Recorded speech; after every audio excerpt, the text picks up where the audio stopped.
she was just 16, and that iron gate was the only place that didn't ask questions. It was past 2:47 in the morning, the kind of hour where even the stars seemed tired. The road was empty, except for the hum of an old engine and the heartbeat of a girl trying to be braver than she felt.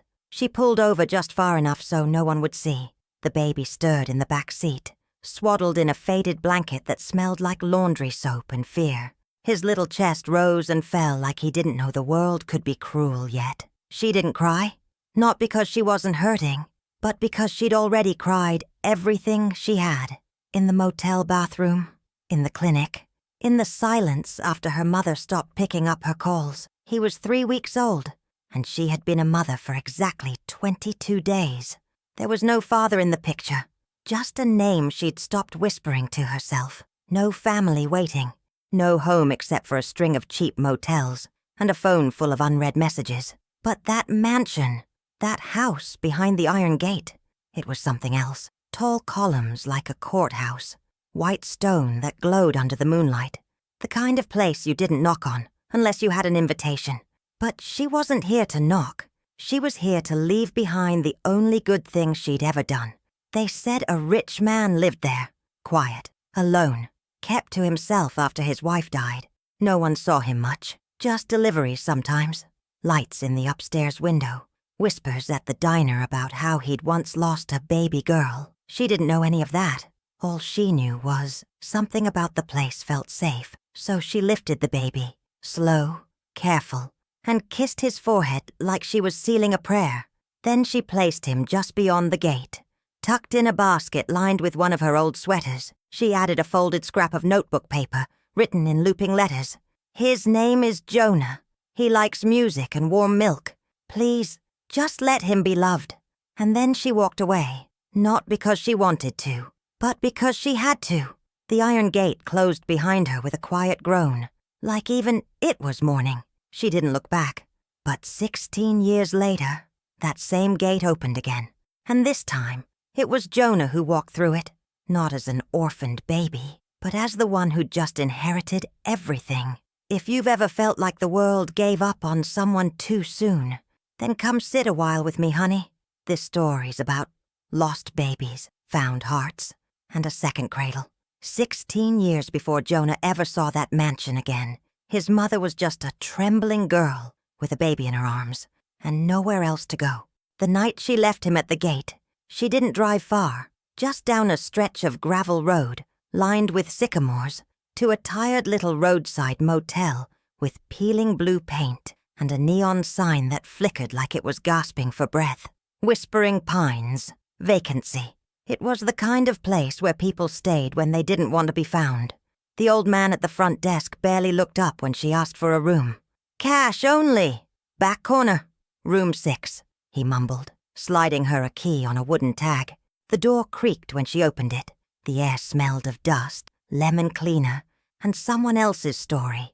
Inside, there was a single bed with a patchwork quilt, a nightstand with a chipped lamp, and a tiny table with one chair. Like the room knew, no one came here in pairs. She sat on the edge of the bed, still in her jeans and hoodie, rocking slightly, even without the baby in her arms, as if her body hadn't gotten the message that he was gone now. Her name was Haley.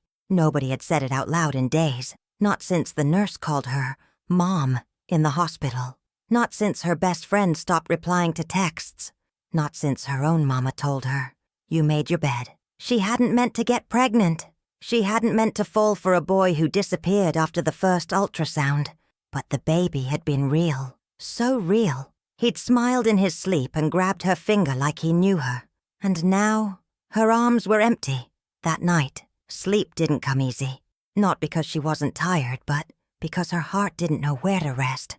And just as she was about to drift off, eyes heavy, mind unraveling, she heard something.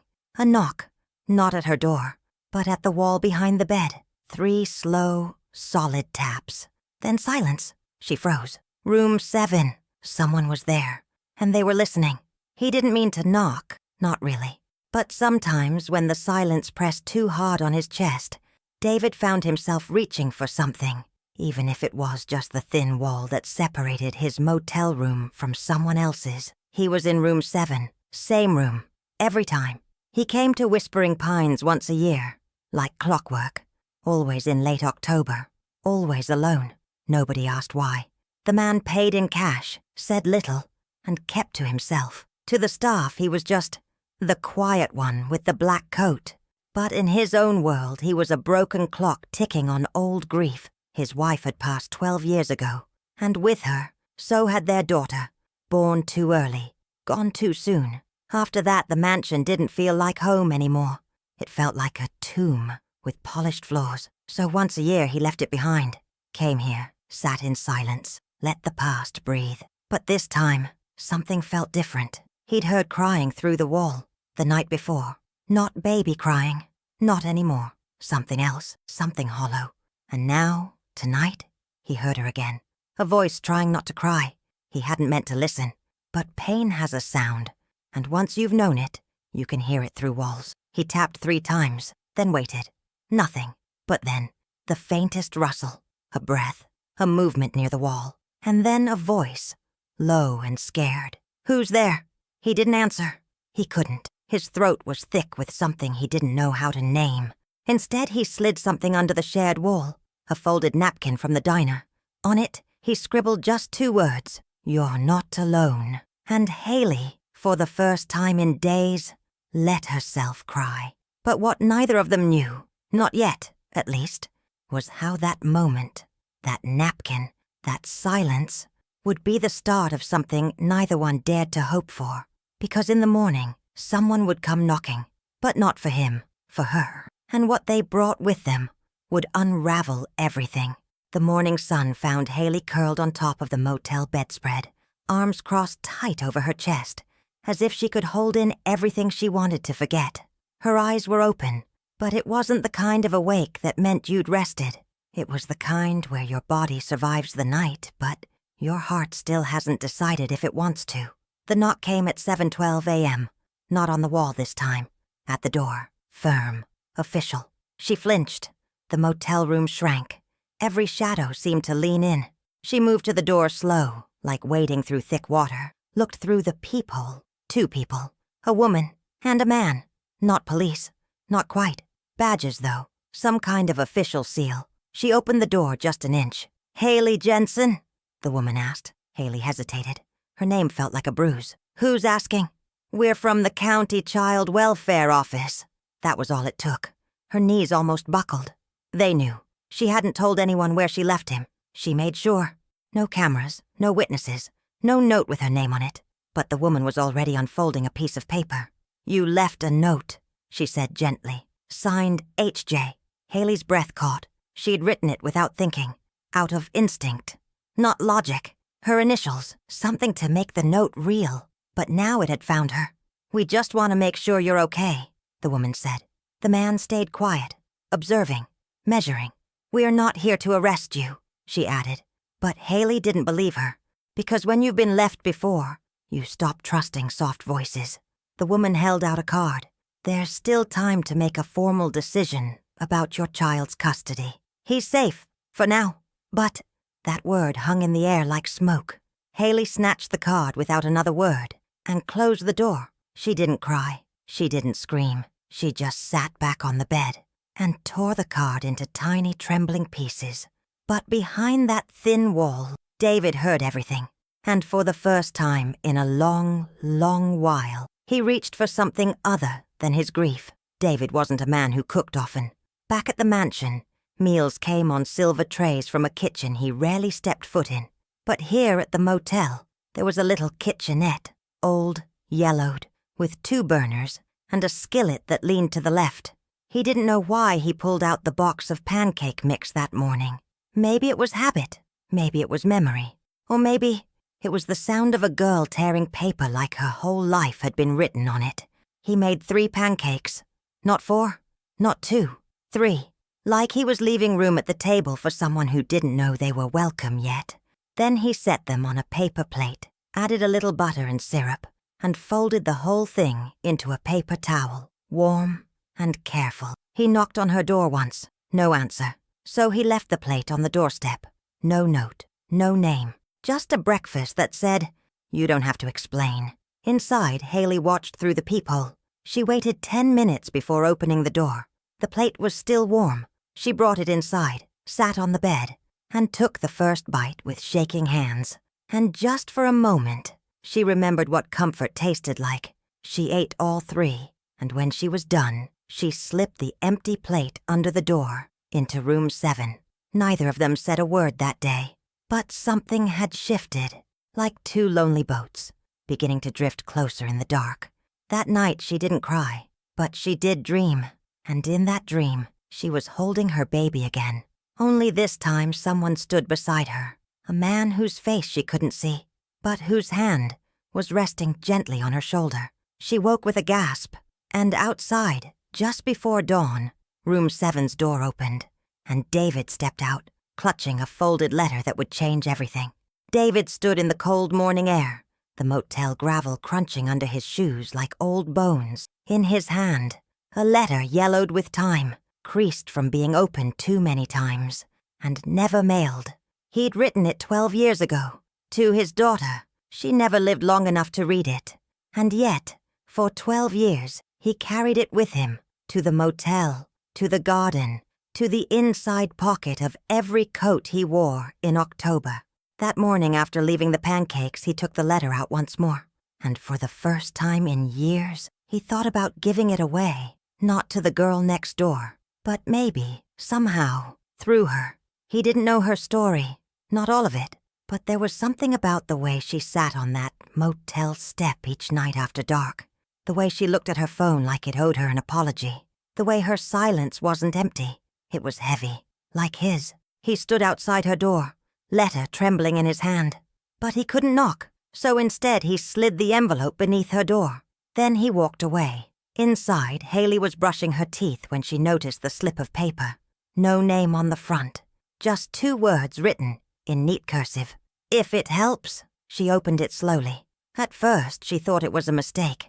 The letter spoke of a baby named Grace, of waiting outside a nursery room that went quiet too soon, of holding a hand that stopped squeezing back. By the time she finished reading, her hands were shaking. She pressed the paper to her chest and sank to the floor, not out of sorrow, but out of recognition. Grief knows grief, even across motel walls. She didn't know who he was, but now she knew why he was here. That night she did something brave. She knocked on his door. He opened it, surprised, cautious, still holding his breath, and she whispered, "Thank you." Just that. But it was the first thank you he'd heard in years. They didn't talk long, but when she left, she paused in the hallway and turned back. "I had a boy," she said softly. "His name is Jonah." David didn't say a word, but inside something opened. A door he thought he'd locked for good, and in the silence after she left, he whispered that name to the empty room. Jonah, like it meant something. And oh, my dear, it would. Because while David was making peace with the past, Jonah, 16 years old now, was standing in front of a lawyer's desk, staring at a will that didn't make sense, and the name signed at the bottom, David Whitmore. The office smelled like wood polish and quiet arguments. Books lined the shelves like judges watching from above, and the desk between Jonah and the lawyer felt too big, too cold. He sat there in borrowed slacks, knees bouncing, hands in his lap. 16. No family. No clue why he'd been called here. The social worker beside him leaned in. "This is Mr. Henley," she whispered. "The estate attorney." Jonah blinked. Estate? The man behind the desk cleared his throat. "Mr. Jonah Miller," he began, formal and distant. "You've been named as the sole beneficiary of the Whitmore estate." Jonah froze. "I think you have the wrong person," he said. "I don't know any Whitmore." The lawyer folded his hands. "No. But he knew you." A silence settled in, thick, waiting. Jonah's mind spun. All he had was a folder from foster care, a few school reports, a half memory of a nursery, and the name of a girl, his birth mother, who'd never come back. Now, suddenly, there was a man with a mansion, a man who'd left everything to him. The lawyer pushed a document forward. It was a will, and at the bottom, in careful script, David Whitmore. Jonah read it once, twice. There was no mention of a blood connection. Only this: "To the boy who came to my door with no name. I give all I have, and all I wish I had known. Jonah's throat tightened. I don't understand, he whispered. The lawyer hesitated, then reached for a box beneath the desk. This came with the will. He wanted you to have it. Inside the box was a single photograph. Old, faded. A girl holding a baby, standing in front of an iron gate. Jonah's breath caught, because he'd seen that gate before. In a dream, in the back of his mind. And now, something deep inside him whispered, that was me. But what he didn't know yet, what none of them knew, was that someone else had seen that photograph too, and they were about to come forward with a truth that could ruin everything. Haley hadn't seen that photograph in 16 years. She didn't even know one existed. But when she walked into the lawyer's office, hair pulled back, hands fidgeting, the same sweater she wore the night she gave her son away, the photo was already on the table. And just like that, she couldn't breathe. There it was, her face, younger, softer, eyes swollen from crying, cradling a newborn wrapped in flannel, standing in front of that towering iron gate, the one she thought she'd never see again. Her knees nearly buckled. The lawyer didn't say much, just slid a paper across the desk. Mr. Whitmore left instructions, he said. Haley couldn't move. She didn't ask who told him where to find her. Didn't ask why the letter from Child Services arrived again just 2 days ago. Because deep down, she already knew. David had found her. Not in spite of the years, but because of them.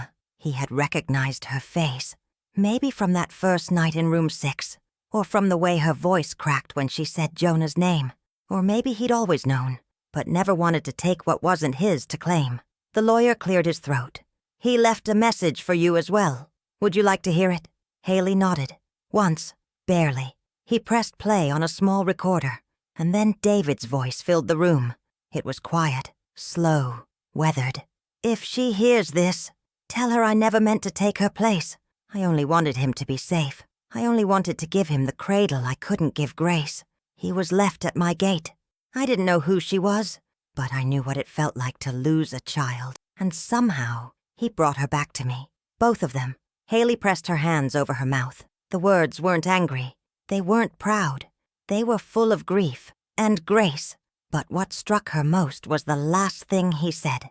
Tell her the door is still open, even now. Outside the window, the rain had started. Soft, insistent, like a memory. She closed her eyes, and for the first time since that cold October night, she whispered her son's name, Jonah. But just as she reached for the photo again, the office door opened, and someone stepped inside. A woman in gray heels, cold eyes, and a voice like a slammed drawer. I'm contesting the will, she said. I'm his sister, and that boy, he doesn't belong. Some families don't show up until there's something to claim. David's sister, Eleanor Whitmore, hadn't spoken to him in over a decade. They'd fallen out after Grace's funeral.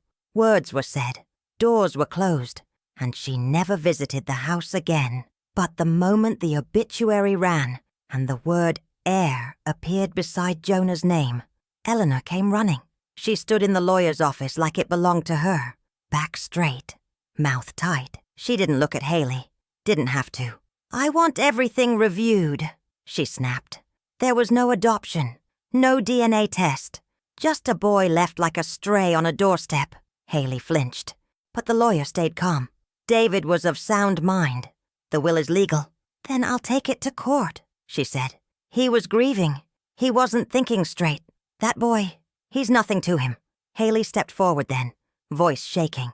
He was everything to him. Eleanor turned, eyes narrow. And who are you? I'm his mother, Haley said quietly. The silence that followed was colder than the wind outside. The lawyer tried to interrupt, but Eleanor wasn't done. Then why did you leave him? She spat. And oh, my darling, that's the kind of question that cuts through flesh. Haley didn't answer, not with words. Instead, she opened her purse and pulled out something folded, worn soft at the edges. A napkin, the one from room 7. She laid it on the desk, the words still faint but clear. You're not alone. And then she looked Eleanor in the eye. Because I trusted he wouldn't be. The room held its breath, but Eleanor wasn't moved. Money does that to people. Turns hearts hard as marble. She gathered her coat, turned on her heel and left. but not before tossing one final seed of doubt behind her. You think you've won something, but the court won't be so sentimental. When she was gone, the rain hit harder, as if the sky had been holding it back. The lawyer sighed, gathering papers. This could get complicated, he said. We'll need evidence, a story, anything to show the court who David really was.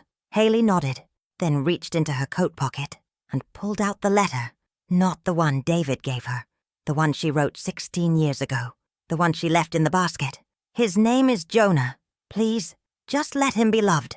It had her handwriting, her initials, her heart, and that, my dear, might just be enough. But far away, in a quiet corner of the mansion, Jonah was about to uncover something even more powerful. A room no one had entered since David's passing, a key waiting beneath a floorboard. And inside, a nursery, still waiting. The house felt too big for just one boy. Jonah walked through each room with cautious steps, like he didn't quite believe he was allowed to be there. The lawyer had handed him a folder, a set of papers, and a brass key labeled Nursery, East Wing. No one had told him what was inside, just that Mr. Whitmore had left it untouched all these years. Not even the housekeeper was allowed past the door. But the key was his now. He found the door at the end of a long hallway, tucked behind a faded tapestry, its paint flaking just at the edges like it had been waiting too long to be opened. His fingers trembled when he turned the key. The lock gave, with a soft click. The door creaked open, and there it was, a room still waiting for someone who never came home. Soft yellow walls, a mobile of stars and moons swaying from the ceiling. A crib, small and white, with one pale pink blanket folded at the corner. And on the wall above it, painted by hand, "Sleep, little Grace." Jonah stepped inside slowly, as if the room might dissolve if he breathed too hard. Dust danced in the light from the window. A faint smell of lavender lingered, clinging to the fabric of the rocking chair. He ran his fingers along the bookshelf, tiny titles like Goodnight Moon and The Velveteen Rabbit. This was where David had waited.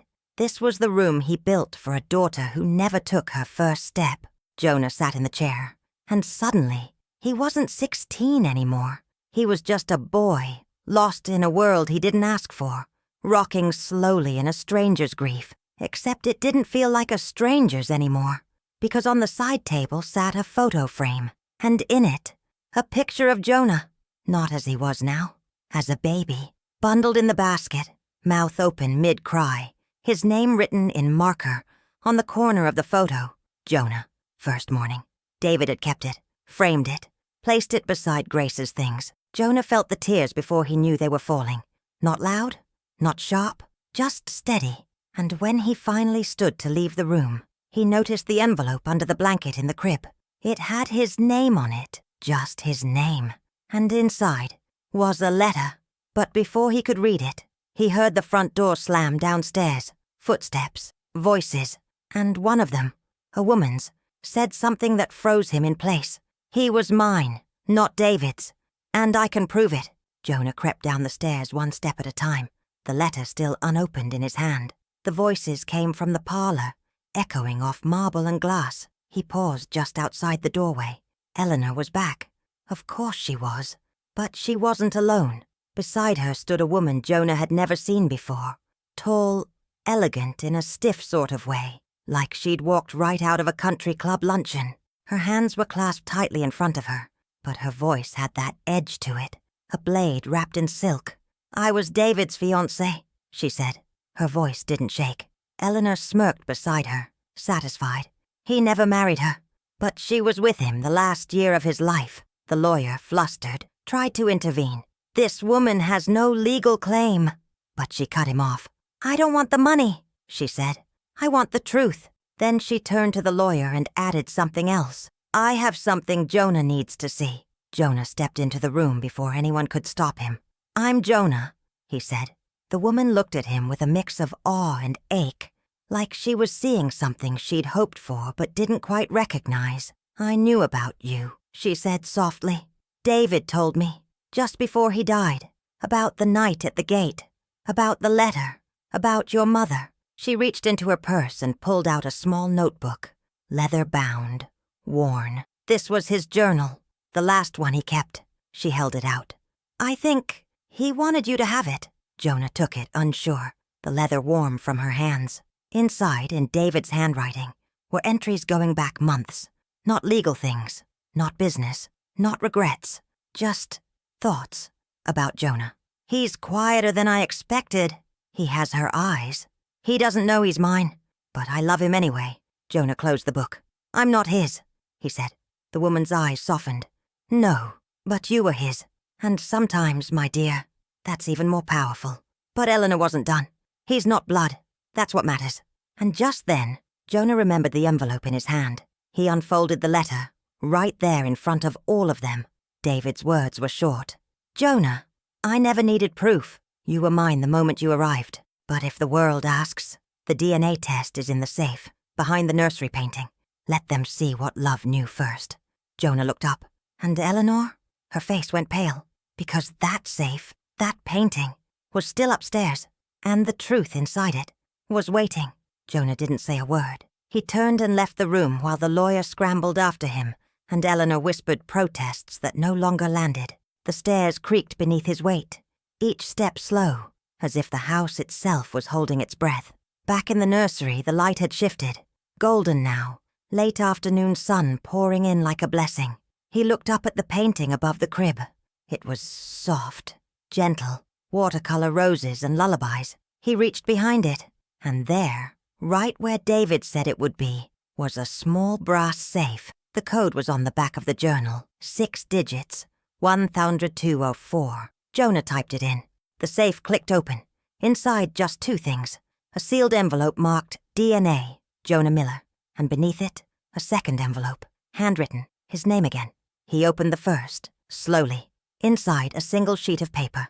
Positive match, 99.98%. The document was quiet, factual, cold in its phrasing.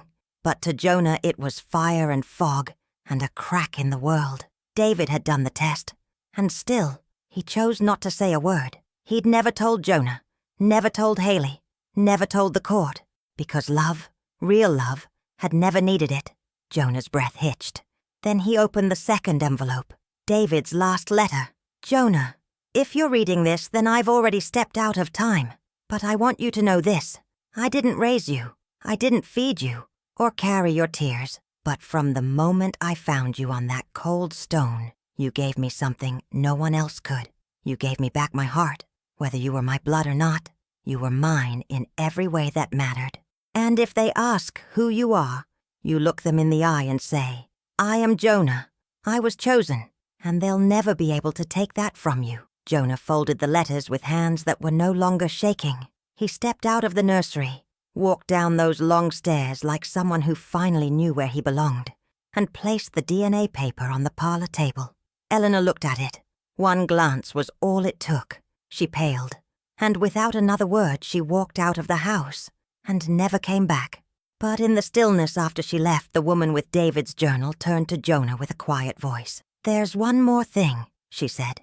And what she gave him next wasn't a document. It was a memory of a motel, of a girl, and a napkin that had been folded and kept for 16 years. It was creased, yellowed, nearly torn at the edges. But the words were still there, handwritten, trembling. You're not alone. Jonah stared at the napkin like it held a door, because something about it pulled at the base of his heart, like music he'd only heard in dreams. Where did you get this? He asked. The woman, her name was Claire, smiled gently. David kept it in his nightstand. He said it was the first time he believed he could love someone again. She reached into her bag again and pulled out a photograph. This one small, curled at the corners. It showed a teenage girl with tired eyes and a soft smile, holding a baby, standing outside a room with a rusty number 6 on the door. Jonah sat down, slow. His voice cracked. Is that my mother? Claire nodded.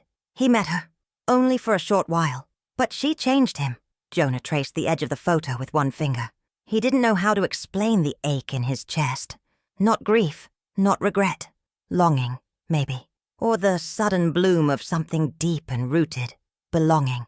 Claire placed her hand gently over his. She didn't abandon you, she said. She placed you. And he carried you the rest of the way. Jonah looked up. tears building but unafraid. Where is she now? Claire hesitated. She's nearby. A beat passed. She came to the lawyer's office. She saw the photo, and she left something for you. Claire handed him a folded sheet of notebook paper. Old, torn from a spiral, ink slightly smudged. To Jonah, I don't know if you'll ever read this. I only knew I wasn't enough back then. But I loved you. I still love you. And I've prayed every single day that wherever you are, someone is rocking you to sleep. Jonah pressed the paper to his chest. Then quietly, he asked, Can I meet her? Claire nodded. She's waiting. Outside, the wind picked up. Not cold, just full, like the earth had exhaled. And down the long gravel road that led back to town, a woman in a soft coat stood by the fence, hands clasped, eyes closed, praying for one more chance. Jonah stood from the table and walked toward her. But before he reached the front door, the nursery light flickered once, then went out. The wind softened as he walked. The gravel path that once echoed with loss now carried only the sound of footsteps, steady, unsure, but moving forward. Jonah saw her before she saw him. She was facing the fields, not the mansion, hair pinned back, hands gripping the wooden fence like it might hold her together. 16 years, and still she stood there like she had that night, between love and fear, between leaving and letting go. He stopped a few feet away. She turned. Their eyes met, and time just stopped. No music, no dramatic reunion, just the raw truth of two people who had lived entire lives with the shape of each other missing. Haley didn't rush toward him. She didn't speak. She just looked at him like she was counting his freckles, like she was memorizing the color of his eyes all over again. He broke the silence first. You really left me here. Her voice trembled. I did. He nodded slowly, swallowed hard. Why? Haley blinked against the tears. Because I was 17. Because I didn't know how to be a mother. Because I thought love meant stepping back. She paused. But mostly, because I thought he could give you what I couldn't. Jonah held up the folded napkin. You wrote this? Her eyes widened. No, someone gave that to me. Jonah looked at it again. I found it in his things. She took a slow step forward. I didn't write that, Jonah. David did. The truth sunk into his chest like warmth in winter. Jonah let out a slow breath. So he found you. He heard me, she said. In that motel, when I was too broken to knock. He looked at her. You think he knew I was his? She shook her head. I think he didn't care. And sometimes, my darling, that's love, isn't it? Choosing anyway. Choosing still. Jonah took one more step, and she mirrored him. Now they were just feet apart. No gate between them. No basket. No motel walls. Just a boy and his mother, finding each other. Older now, but still full of the same ache. She whispered, Do you hate me? And he answered without pause. No, I just missed you. She covered her mouth with both hands, not to hold back tears, but to hold in the sound her heart made when it cracked open. And then, finally, he reached for her, and she folded into his arms like she had never stopped praying for that very moment. They stood there a long time, while the wind wrapped around them like a blanket, while the sky shifted soft and pink above the fields. And when they pulled back, he asked one last question. Do you want to come inside? She looked toward the house, toward the windows glowing warm behind the trees, toward the nursery she never knew had held him. I'd like that, she said. But as they turned to walk toward the porch together, the front door opened, and Claire stepped out. She was holding something, a small wooden cradle, worn, rocking slightly from the breeze. We found it in the attic, she said. David had it restored, said it was always meant to hold more than one name. She handed it to them, and inside, tucked beneath a new blue blanket, was a letter, unopened, still sealed, addressed to both of them. For Jonah, for Haley, for the second cradle. They didn't open the letter right away. Jonah held it in his hands as he and Haley walked through the front door, crossed the polished floors, past the heavy stair rails and quiet portraits, into the nursery, together. She stopped in the doorway, breath caught, hands trembling. The room hadn't changed, the little bookshelf, the mobile above the crib, the soft yellow paint. But what stopped her was the photograph on the side table, her and Jonah, that first night, at the gate. She walked to it slowly, fingers hovering over the glass. I didn't think anyone saw us, she whispered. Jonah watched her. Maybe he didn't see you, he said. Maybe he felt you. They sat down side by side on the floor, the small wooden cradle between them. It creaked gently, just once, like it knew it was finally being used the way it was meant to. Jonah broke the seal on the letter. Haley closed her eyes, and David's words, his last words, filled the room. If this cradle holds you both now, then the story didn't end where I thought it would. Haley, I don't know what you carried before you placed him in my hands, but I saw your love in the way he slept. I never blamed you, not once. I prayed you'd come back, not to take him, but to find yourself again. Jonah, you were never mine to keep. You were a gift passed hand to hand. But if love makes a family, then you, my boy, were everything. This house is yours now. Not because of blood, but because you filled it with life again. I hope this cradle is never empty again, even if it holds nothing but grace. They sat in silence after that, not the painful kind, the kind that wraps around your ribs like a lullaby. Later, Claire made tea. They ate warm bread in the kitchen. Jonah lit the fireplace with hands that no longer shook.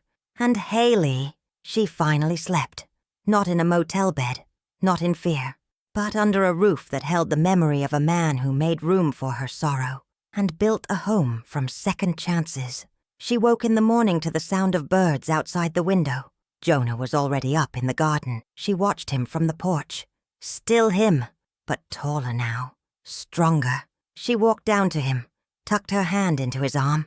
He smiled, and the world, in its quiet way, kept turning. Some stories don't end with weddings, my dear. They end with a cradle, and two people who finally felt safe enough to sleep. If this story found a corner of your heart, leave a little note, won't you? The porch light's always on here at Second Cradle. We're never too far from grace.